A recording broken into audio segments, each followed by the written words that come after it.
Mezbah Tuhan, tempat perlindungan yang aman. Mazmur 84 ayat 2 sampai dengan 3. Saya ulang, Mazmur 84 ayat 2 dan 3 berkata demikian.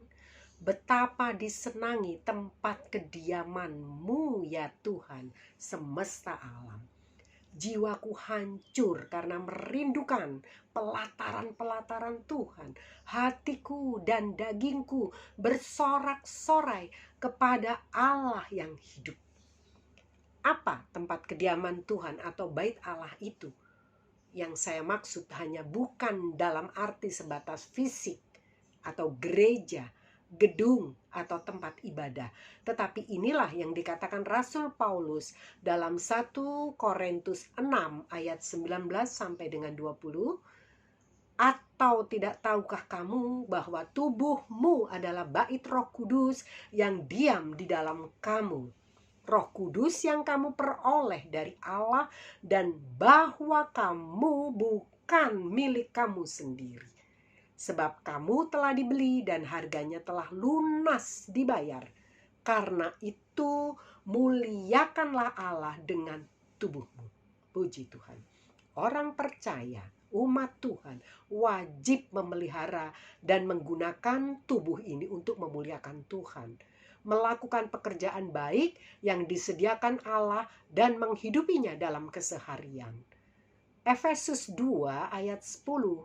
Efesus 2 ayat 10, saya ulang, dia berkata demikian. Karena kita ini buatan Allah, diciptakan dalam Kristus Yesus untuk melakukan pekerjaan baik yang dipersiapkan Allah sebelumnya.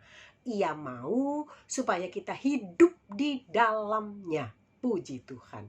Bila orang percaya benar-benar melakukan firman ini dengan percaya, dengan sungguh-sungguh, maka lewat tubuh ini, orang percaya yang adalah bait Allah, tubuh orang percaya yang sudah ditebus darahnya adalah baitnya. Ia dapat menggunakan dan membangun mezbah dengan setiap saat dapat berdoa, menyembah, memuji dan menikmati kebaikan-kebaikan Tuhan lewat mezbah itu. Di dalam mezbah itu ada berkat kemurahan Tuhan di masa sulit, di masa pandemi saat ini yang masih berlangsung. Ibadah yang sejati, saudara, berarti hidup mempersembahkan tubuh kita di bait Allah. Tubuh ini adalah bait Allah. Jadi saat pandemi berlangsung, kita mungkin ada masanya sedang diberlakukan PPKM atau PSBB, kita tidak bisa beribadah ke gedung gereja masing-masing.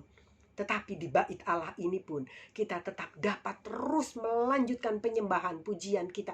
Bahkan kita dapat meraih berkat-berkat, kekuatan, penyediaan-penyediaan di mezbahnya. Mezbah ada di mana? Mezbah ada di dalam bait Allah.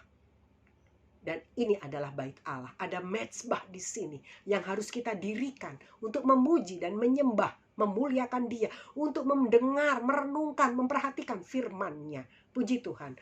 Orang yang bisa bertahan di masa pandemi yang sekarang sudah meningkat menjadi virus Delta, entah nanti esok ada apa lagi kita tidak tahu. Ya, WHO bilang ada 8 jenis virus alfa, beta, dan iota, saya baca kappa, dan macam-macam itu huruf-huruf Yunani sudah ada menempel di situ, virus itu namanya. Saudara, ketika kita berdiam dan menikmati hadiratnya, meskipun virus ini mengancam hidup orang percaya, maka orang percaya sepatutnya mengerti dan menyadari kebaikan apa yang ada di baitnya, di mezbahnya. Ketika kita mau berdiam di kakinya, menikmati hadiratnya di baitnya. Apa pengalaman bersama Tuhan yang dapat kita nikmati ketika kita mau memilih diam di hadiratnya, ketika kita memilih mau hidupi baitnya ini dengan pujian, penyembahan, dan merenungkan firman itu di dalam hidup kita. Ketika orang percaya mau berlindung di mezbahnya, yaitu kita menikmati perlindungan, dan di sana ada kemenangan dan janji-janji berkat, ada penyediaan di mezbahnya. Mari kita lihat ada apa di mezbahnya. Saudara yang kekasih dalam Tuhan, kerinduan akan tempat kediaman Tuhan atau hadiratnya membuat kita bersorak-sorai, menikmati sukacita dari Tuhan yang mendatangkan kekuatan dan menimbulkan rasa syukur di hati kita atas segala pertolongannya, penyertaannya. Roh syukur kita, hati syukur kita ada dalam penyembahan kita. Ketika ada di dalam baitnya, roh dan jiwa beroleh kepuasan. Hati ini dipenuhi dengan pujian dan penyembahan kepada Allah yang hidup. Haleluya. Saya akan berikan 2 contoh dalam perjanjian lama di dalam tokoh Hana dan Abraham. Hana yang berdoa kepada Tuhan, menikmati hadiratnya di bait Allah, dan hatinya itu berubah menjadi sukacita, bersukaria di dalam Tuhan. Bahkan dia bilang tanduk kekuatannya pun ditinggikan. Artinya kekuatannya digandakan, ditambah-tambahkan Tuhan. Roh Kudus memberi kekuatan ketika menghadapi musuh di hadapan kita. Saudara, Hana bukan berarti Penina yang mengolok-ngolok dia itu dianggap musuhnya, saudara ya. Memang Penina madunya itu sering memojokkan, mendiskreditkan dia, mengolok, menghina, dia dianggap wanita mandul, dan itu menjadi aib pada zaman itu jika seorang wanita mandul tidak dapat memberikan keturunan kepada keluarganya, kepada suaminya. Hana tetap bersukacita ketika dia tahu memilih untuk diam di bait Allah. Dia sering sekali datang ke bait Allah, dan waktu itu Nabi Eli melihat dia. Dia berkomat-kamit saking kusutnya berdoa, karena dia menunjukkan hatinya hanya kepada Allah. Bahkan disangkakan dia sudah agak begini seno, saudara, karena mulutnya berkomat-kamit. Tetapi Eli tidak tahu, dia sedang berbicara dengan Tuhan dengan begitu sungguh-sungguh. Sedang sungguh-sungguh ingin menyampaikan isi hatinya dan menikmati hadirat Tuhan di bait Allah pada waktu itu di mezbahnya. Saudara yang kekasih dalam Tuhan, Hana bahkan dapat berubah menjadi bersukacita ketika dia ada di bait Allah, ketika dia menikmati mezbah Tuhan. Dia berkata, meski ditindas, sebab Allah menolong dia, membukakan kandungannya. Kebaikan Allah menghibur hatinya hingga ia mencemooh musuh yang telah menghina dan merendahkannya. Kita baca 1 Samuel 2 ayat 1. Demikian ini kata Hana. Doa Hana. Lalu berdoalah Hana, katanya, hatiku bersukaria karena Tuhan. Tanduk kekuatanku ditinggikan oleh Tuhan. Haleluya. Mulutku mencemoohkan musuhku, sebab aku bersukacita karena pertolonganmu. Pertolongan Allah yang hidup, yang disembahnya di mezbahnya. Puji Tuhan. Saudara yang kekasih dalam Tuhan, hadirat Tuhan memberi keamanan, memberi kenyamanan. Ada perlindungan di dalam mezbahnya, dalam hadiratnya, dalam baitnya. Kita dapat menikmati kebaikan, keselamatan dari mezbah Tuhan. Dalam Mazmur 84 ayat yang keempat dikatakan demikian. Mazmur 84 ayat 4. Bahkan burung pipit telah mendapat sebuah rumah, dan burung layang-layang sebuah sarang tempat menaruh anak-anaknya pada mezbah-mezbahmu, ya Tuhan semesta alam, ya Rajaku dan Allahku. Puji Tuhan. Saudara, bahkan seekor burung pipit dan burung layang-layang pun akan memilih sebuah rumah bagi anaknya menjadi tempat sarang mereka, supaya anak-anak itu dapat merasakan, anak-anak burung itu yang masih kecil baru dilahirkan, merasa aman dan nyaman, merasakan kehangatan. Itu sebab ia membuat sarang di mezbah Tuhan. Luar biasa sungguh pelajaran ini. Puji Tuhan. Di mezbah yang ada bait Allah adalah tempat mempersembahkan korban bakaran. Itu ada terdapat lobang atau rongga di dalamnya. tempat debu panas setelah bakaran itu terjadi, debu panas sisa korban bakaran itu turun ke bawah. Dan itulah yang memberi rasa hangat dan menjadi tempat burung-burung itu membuat sarang. Panasnya sudah tidak lagi menyakiti. Itu sebabnya burung layang dan pipit suka bersarang di mezbah yang ada di rumah Tuhan. Sebab itu sekarang kita pun masih tahu ya, ada burung pipit itu ya, yang dikatakan burung gereja. Karena dia suka terbang-terbang di gereja.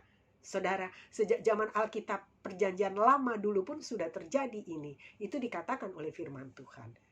Lalu kita lanjut. Siapa pemilik mezbah dan yang disembah di mezbah? Dialah Tuhan semesta alam, Raja segala raja dan Tuhan. Ia sendiri yang berfirman, ia berkomunikasi dengan umatnya di mezbah itu. Dia memperkatakan firman-Nya di mezbahnya. Dan dengan itu Allah berkata, menyampaikan kehendaknya, janjinya kepada umatnya. Mezbah menjadi tempat Allah berbicara, menyampaikan kehendaknya, perintahnya kepada umatnya, kepada kita orang-orang yang percaya. Ada hal-hal yang disediakan Allah di mezbahnya bagi orang percaya dan yang sungguh-sungguh mengasihi Tuhan. Allah ada di mezbahnya. Allah berbicara di mezbahnya. Allah berfirman di mezbahnya. Dia menyediakan apa yang dibutuhkan orang percaya melalui firman itu dan oleh karya Roh Kudus. Kita lihat contoh pengalaman dari Abraham. Pengalaman iman dari Abraham ini bersama Tuhan. Abraham seorang yang lebih memilih taat kepada Allah. Dia rela mempersembahkan putra tunggal sebagai anak janjinya, anak janji dari Tuhan. Maksud saya, sebagai korban persembahan ketika diminta kembali oleh Allah. Dan Allah memerintahkan kepadanya seperti dikatakan dalam Kejadian 22 ayat 9, ayat 12 sampai dengan 14. Kejadian 22 ayat 9, Kejadian 22 ayat 12 sampai 14 demikian. Sampailah mereka ke tempat yang dikatakan Allah kepadanya, lalu Abram mendirikan mezbah di situ. Disusunnyalah kayu, diikatnya Ishak anaknya itu dan diletakkannya di mezbah itu di atas kayu api. Lalu ia berfirman, jangan bunuh anak itu dan jangan kau apa-apakan dia, sebab telah kuketahui sekarang bahwa engkau takut akan Allah dan engkau tidak segan-segan untuk menyerahkan anakmu yang tunggal kepadaku. Lalu Abraham menoleh, saudara, dia melihat seekor domba jantan di belakangnya yang tanduknya tersangkut dalam belukar. Abraham mengambil domba itu lalu mengorbankannya sebagai korban bakaran pengganti anaknya. Puji Tuhan. Dan Abraham menamai tempat itu Tuhan menyediakan. Sebab itu sampai sekarang dikatakan orang di atas gunung Tuhan akan disediakan. Puji Tuhan. Di atas mezbah Tuhan disediakan. Ada penyediaan di mezbahnya. Saudara yang kekasih dalam Tuhan, Abram dikenan Allah sebab ia lebih takut dan rela menyerahkan apa yang paling berharga, apa yang paling dikasihi dalam hidupnya untuk dapat mengasihi dan mau taat sepenuh kepada Allah. Maka Abram mendapatkan ganti korban anaknya, domba yang disediakan oleh Allah bagi dia. Karena kepatuhan dan kasihnya yang besar kepada Allah, ia sudah memilih rela mengorbankan anaknya Ishak. Maka Allah melihat dan memperhitungkan kasih Abraham sepenuh kepadanya. Dan Allah telah menyediakan domba jantan sebagai korban pengganti persembahan untuk Allah bukan Ishak. Iman Abraham tidak menggenggam dan tidak terikat kepada apapun di dunia ini, termasuk anaknya, anak yang tunggal, anak janji dari Allah sekalipun. Iman Abraham memberi berkat kemenangan. Janji penyediaan ada dalam mezbah, dalam baitnya. Ada janji-janji Tuhan, berkat dan kuasanya dalam setiap kita beribadah kepada Tuhan di mezbah ini. Di baitnya ada perlindungan dan penyediaan yang pasti akan dipenuhinya, sebab Dia yang berjanji itu setia. Puji Tuhan. Bagaimana sikap orang percaya dan apa kebaikan, berkat dan kemurahan yang dapat kita peroleh, kita nikmati bila kita orang percaya mau tetap konsisten menjaga dan terus hidup mengingini, berhasrat tinggal dan setia berada dalam baitnya. Mazmur 84 ayat 4 sampai dengan 6 berkata demikian. Berbahagialah orang-orang yang diam di rumahmu, yang terus-menerus memuji-muji engkau, Selah. Berbahagialah manusia yang kekuatannya di dalam engkau, yang berhasrat mengadakan ziarah. Orang percaya yang gemar memuji-muji Tuhan dan yang berhasrat, hasrat itu hati yang merindukan dan yang haus, lapar, besar keinginannya, kuat keinginannya untuk mencari Tuhan, menemui hadiratnya, diam di bawah kakinya. Orang percaya yang hasratnya semakin kuat untuk hidup mencari hadirat Tuhan, mau diam di hadirat Tuhan, mendekat ke mezbahnya, dan bukan sebaliknya.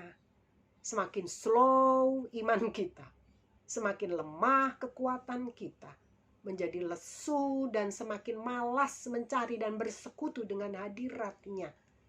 Bahkan banyak yang menjauh, meninggalkan baitnya. Dia tidak akan mengambil dan beroleh berkat kebaikan dari mezbah yang disediakan di baitnya.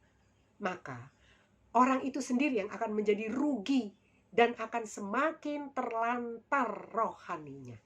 Saudara, di dalam Tuhan, masa sulit ini seharusnya stamina orang percaya itu harus makin kuat, semakin tegar, semakin teguh, kokoh. Bahkan kekuatannya terus dibaharui, lebih setia dan tekun, konsisten dalam menantikan dan mencari hadirat Tuhan. Maka seperti burung raja wali, ia akan terus naik, terbang, dan beroleh kekuatan yang terus dibaharui. Saat orang percaya harus berlomba lari dalam iman, ia tidak akan menjadi lesu.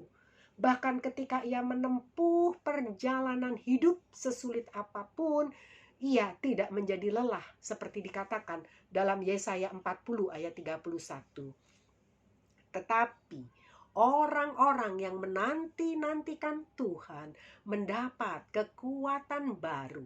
Mereka seumpama raja wali yang naik terbang dengan kekuatan sayapnya. Mereka berlari dan tidak menjadi lesu. Mereka berjalan dan tidak menjadi lelah. Puji Tuhan. Jadilah kuat oleh kekuatan Roh Kudus. Haleluya.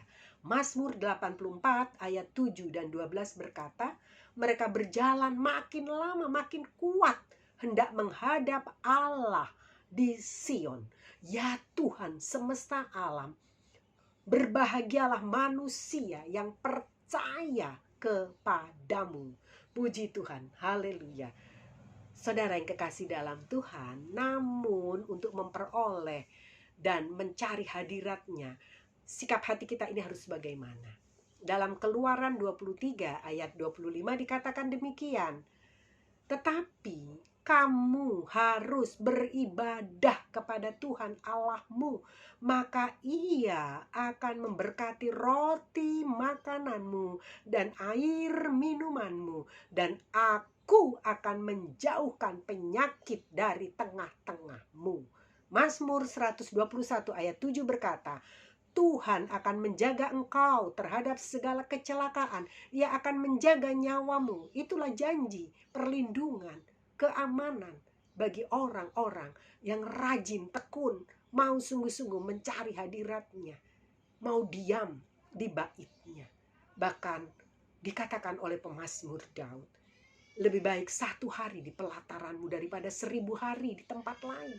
Bait ini saudara jangan dipakai untuk hal-hal yang lain. Lebih banyak daripada kita mau datang duduk diam di kaki Tuhan, daripada kita banyak waktu memuji dan menyembah Tuhan. Saudara yang kekasih dalam Tuhan, iman kadang mengalami ujian. Pilihan diuji ketika diperhadapkan dengan apa yang di dunia ini paling dikasihi dibandingkan dengan memilih Tuhan. Siapa yang akan lebih diutamakan? Namun ketika kita dapat memilih mengasihi Allah melebihi segala-galanya, Allah akan memberi kekuatan, memberikan upah dengan menyediakan apa yang menjadi kebutuhan kita. Dan itulah pasti yang terbaik yang Tuhan berikan. Maka segala kebaikan Tuhan, perlindungan, penyediaan dari sumber tanpa batas. Puji Tuhan, Allah kita itu kuasanya, segala-galanya tanpa batas. Dialah sumber hidup kita yang tanpa batas.